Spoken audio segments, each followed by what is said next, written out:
Plastic आज environment का सबसे बड़ा इशू बन गया है। इसी के ऊपर हमने लास्ट वीडियो में बात की थी कि प्लास्टिक से जो भी प्रॉब्लम्स आजकल बढ़ रहा है उसके बारे में।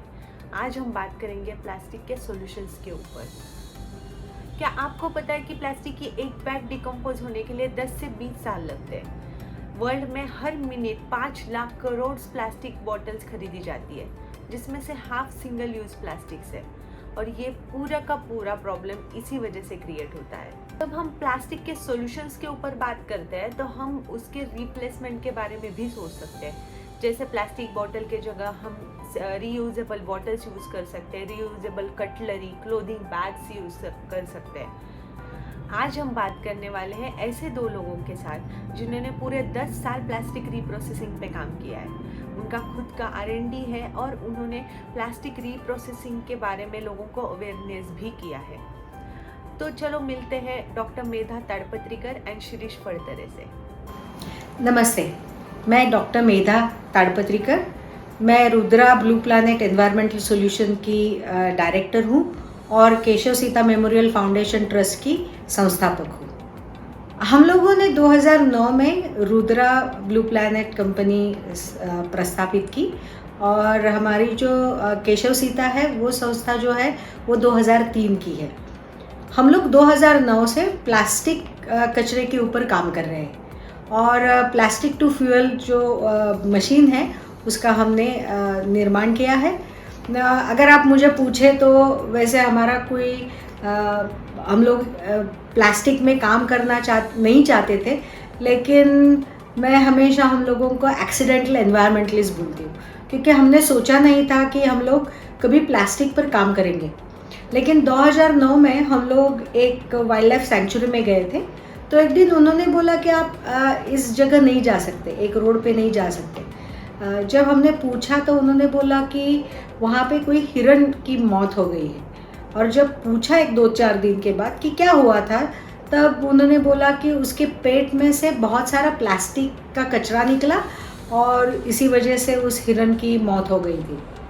तो जब हम वापस आ गए तो हम लोग सोचते थे कि लोग ऐसे कैसे फेंक देते हैं, क्योंकि एक तो वाइल्ड लाइफ सेंचुरी में आप प्लास्टिक नहीं ले जा सकते, लेकिन फिर भी हम जैसे ही लोग वहाँ पे जाते हैं और प्लास्टिक फेंक देते हैं।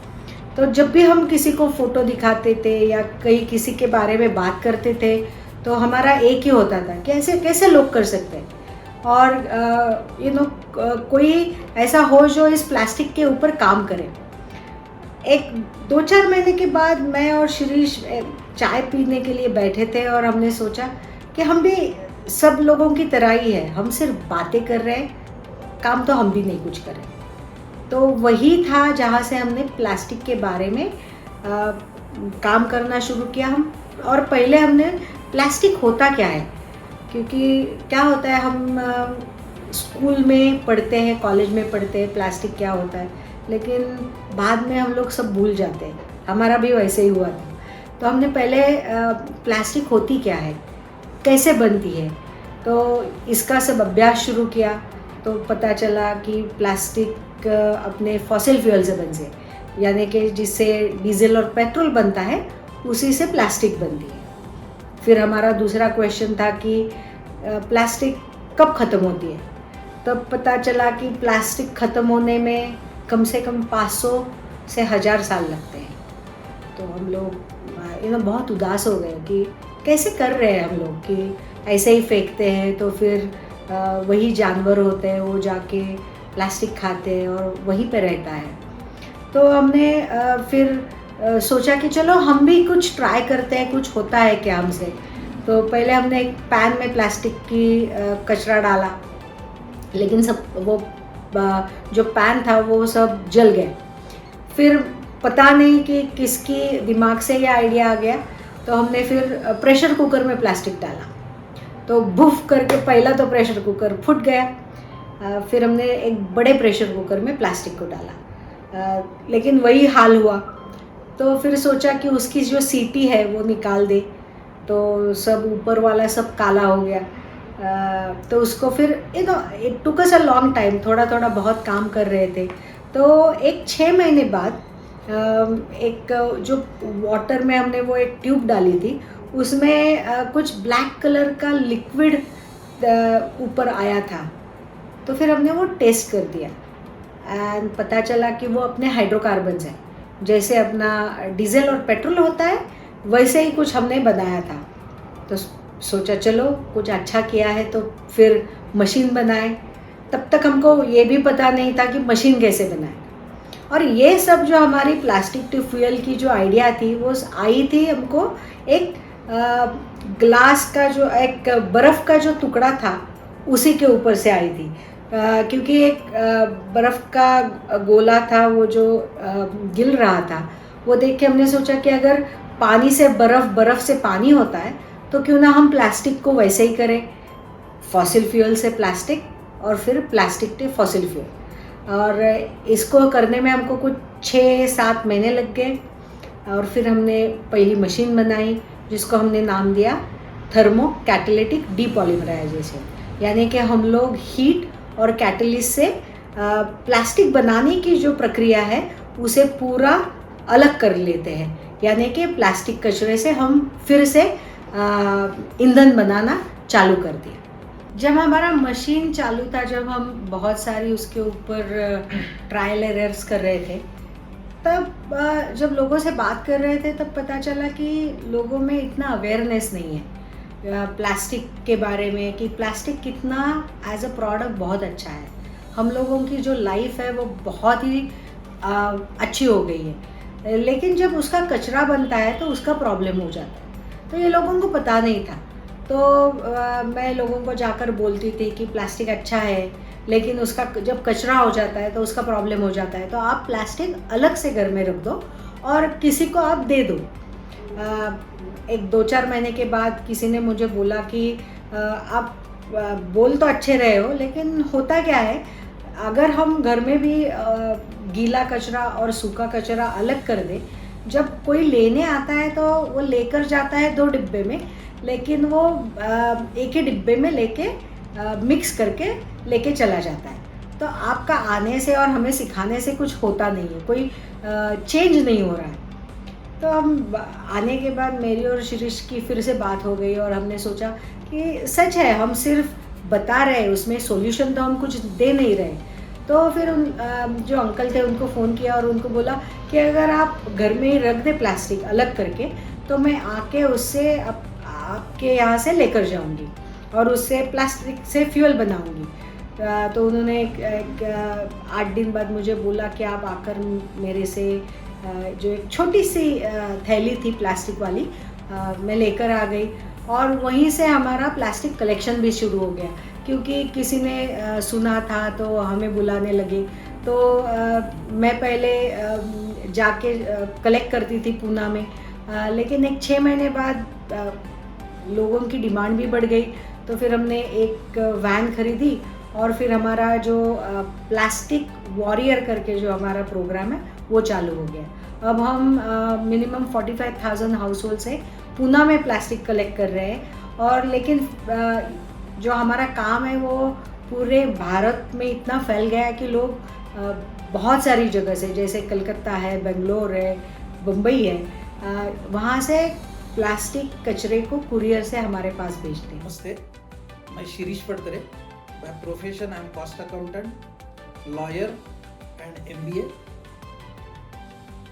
ये जो प्लास्टिक टू फ्यूल टेक्नोलॉजी हमने डेवलप किया है वो हमको एनवायरनमेंट में ज़्यादा इंटरेस्ट था और हम देख नहीं पा रहे थे कि प्लास्टिक इधर उधर फैल रहा है, इधर उधर जा रहा है और उसके ऊपर कुछ काम नहीं हो रहा है। इसलिए ये टेक्नोलॉजी में इंटरेस्ट लेके हमने खुद उसमें कुछ रिसर्च एंड डेवलपमेंट करके टेक्नोलॉजी हमने काम किया है। पिछले 13-14 साल से हम उसके ऊपर काम कर रहे हैं। हम पूना और बाकी जगह से भी प्लास्टिक इकट्ठा करते हैं।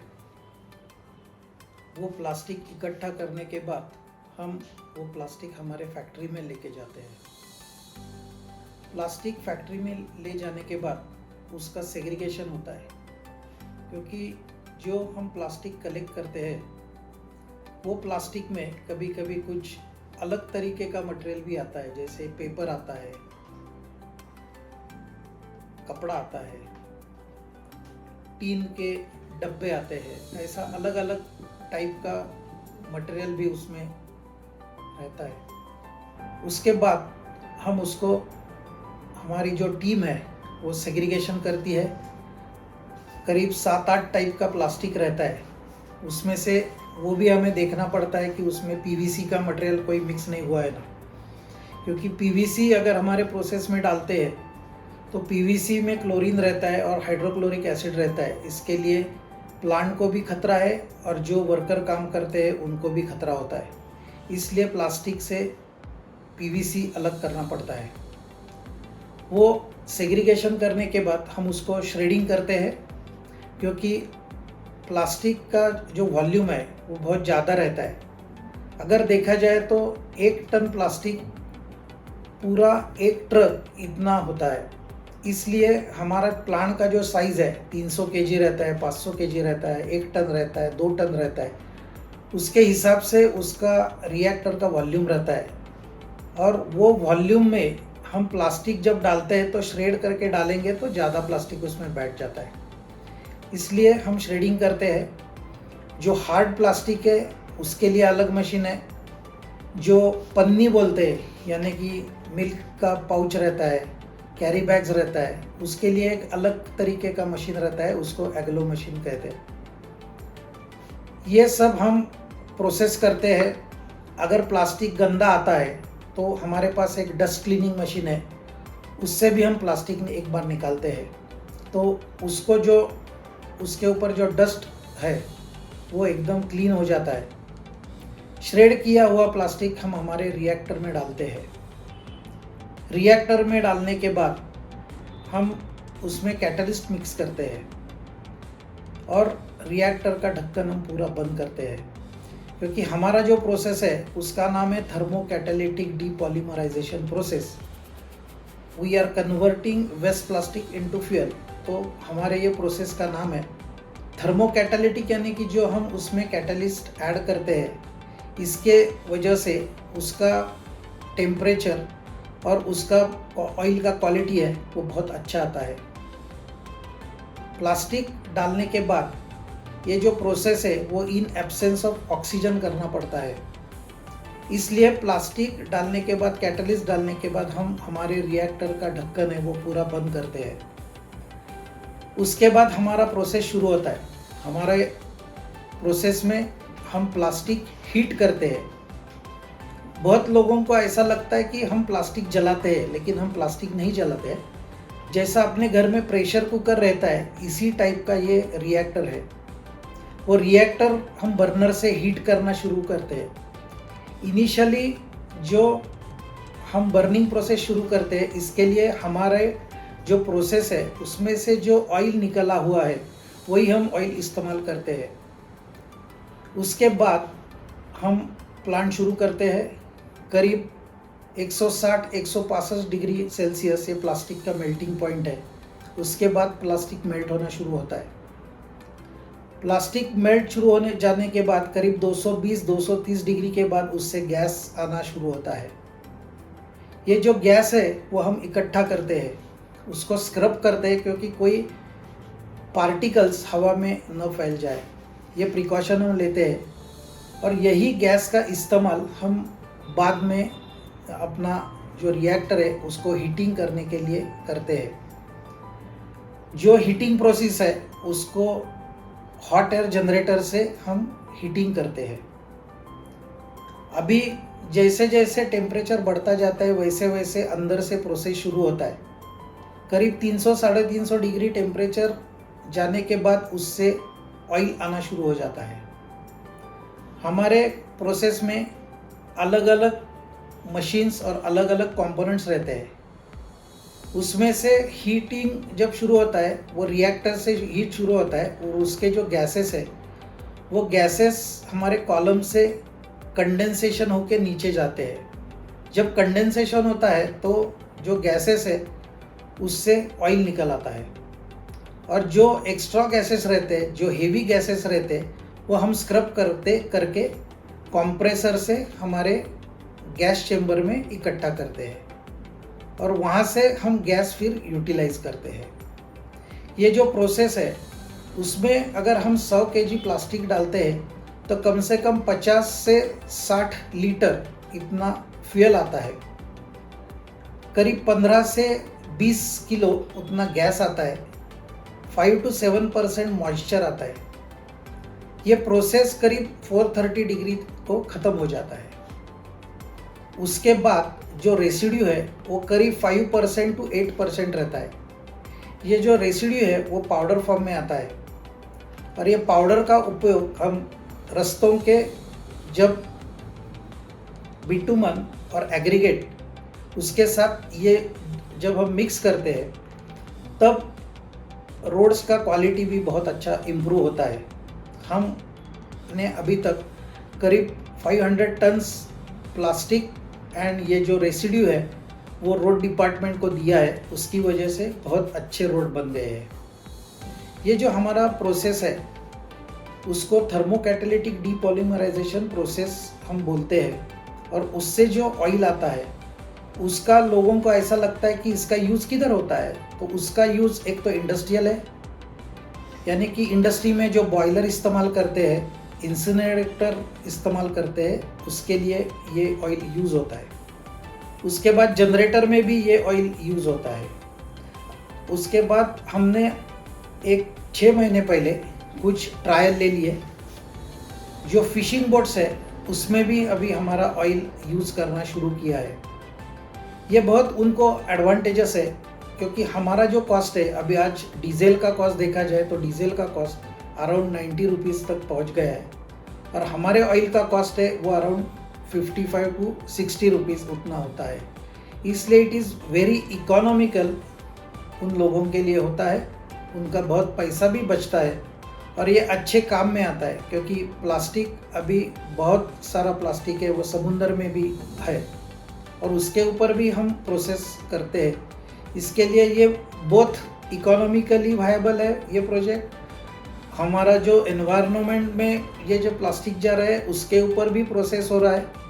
तो ये बहुत एक अच्छी टेक्नोलॉजी है और हम 2009 साल से ये टेक्नोलॉजी के ऊपर काम कर रहे हैं। ये टेक्नोलॉजी हमने खुद डेवलप किया है। उसका ड्राइंग्स, डिज़ाइनिंग, फैब्रिकेशन ये सब हम खुद करते हैं और ये प्लांट भी हम बेचते हैं। करीब 200 किलो से लेके हम 5 टन तक प्लांट तैयार करते हैं। 30-35 लाख से लेकर 3.5 करोड़ तक प्लांट का अलग अलग वैल्यू है। जैसे लोगों को चाहिए, जैसी प्लास्टिक की अवेलेबिलिटी है उसके हिसाब से हम प्लांट उनको मेड टू ऑर्डर बना के देते हैं। थोड़ा फ्यूल रहता है उसमें से, वो हम विलेजेस में देते हैं जो महिलाएं होती हैं स्पेशली उनको, क्योंकि आज भी छोटे छोटे जो गांव हैं वहाँ पे सुबह का जो पानी है नहाने के लिए जो यूज़ करते हैं उसे उबालने के लिए आज भी लकड़ी का प्रयोग होता है या लोग प्लास्टिक जलाते हैं। तो इसके लिए वहाँ का जो पोल्यूशन है वो कम करने के लिए हम उनको हमारा जो फ्यूल है वो कम रेट में बेचते हैं और जो महिला है उनको लकड़ी तोड़ने के लिए भी नहीं जाना पड़ता। तो लोगों का जो कचरा है उससे कुछ अच्छा काम हो रहा है, तो लोगों को भी ये पता चल रहा है। तो इसलिए लोग भी अब ये हमें भेजना शुरू कर रहे हैं और हमारा भी कलेक्शन बढ़ रहा है। अभी 10 साल हो गए अभी 2023 में हमको, और इसमें हमने कुछ अभी 40 लाख किलो से भी ज़्यादा प्लास्टिक हमने कलेक्ट किया है। और ये जो प्लास्टिक है वो ऐसा है कि वो थिन प्लास्टिक है, नहीं तो अगर हमने कलेक्ट नहीं किया होता तो वो लैंडफिल में चला जाता या अपने नदी नाले या समंदर में चला जाता। तो काम चल रहा है और अभी हमारे 3 प्लांट्स हैं, एक पूना, जेजुरी और बम्बई के बाजू में, और हमने प्लांट बेचे भी हैं। बहुत सारे MNCs है या अर्बन लोकल बॉडीज़ है उनको हम दे रहे हैं और इससे नए एंटरप्रेन्योर्स भी या नए उद्योजक भी तैयार हो रहे हैं और अभी काम भी बढ़ रहा है, तो इससे मुझे खुशी है। नमस्कार, मी अश्विनी सतीश बर्वे. मी भरतकुंज 2 एरियामध्ये राहते. गेले 2004 पासून म्हणजे 20 वर्ष जवळपास मी रुद्र फाउंडेशनशी ॲसोसिएटेड आहे. त्यापूर्वी मी राहत होते अभिनव शाळेजवळ. तेव्हा मला मेधाताई आणि त्यांचं रुद्र संस्थेबद्दल कळलं. प्लास्टिक वेस्ट म्हणजे मोठा इश्यू होतो आहे, म्हणून प्लास्टिक कलेक्शन त्या कशा पद्धतीने करतात कळलं. तेव्हापासून मी आमच्याकडे प्लास्टिक साठलं की नेऊन देत होते, पण ते खूप रेग्युलर बेसिसवरती नव्हतं. जेव्हा त्यांनी ऑफिस याच्यामध्ये शिफ्ट केलं, कर्वेनगर एरियामध्ये शिफ्ट केलं, त्यानंतर मात्र खूप रेग्युलर बेसिसवरती त्यांनी एरिया वाईज कलेक्शन सेंटर चालू केलं. आमच्याकडे महिन्यातनं एकदा, महिन्याच्या दुसऱ्या गुरुवारी कलेक्शन होतं. एरियाज डिस्ट्रीब्यूट केलेले आहेत आणि त्याप्रमाणे लिस्ट आम्ही देतो बनवलेली आणि ते कलेक्शन होतं. अगर आपको अपने घर का प्लास्टिक वेस्ट अगर रिप्रोसेसिंग के लिए देना है तो आप भी भेज सकते हैं. रुद्रा फाउंडेशन का एड्रेस मैंने डिस्क्रिप्शन में दिया है. Thank you for watching the video.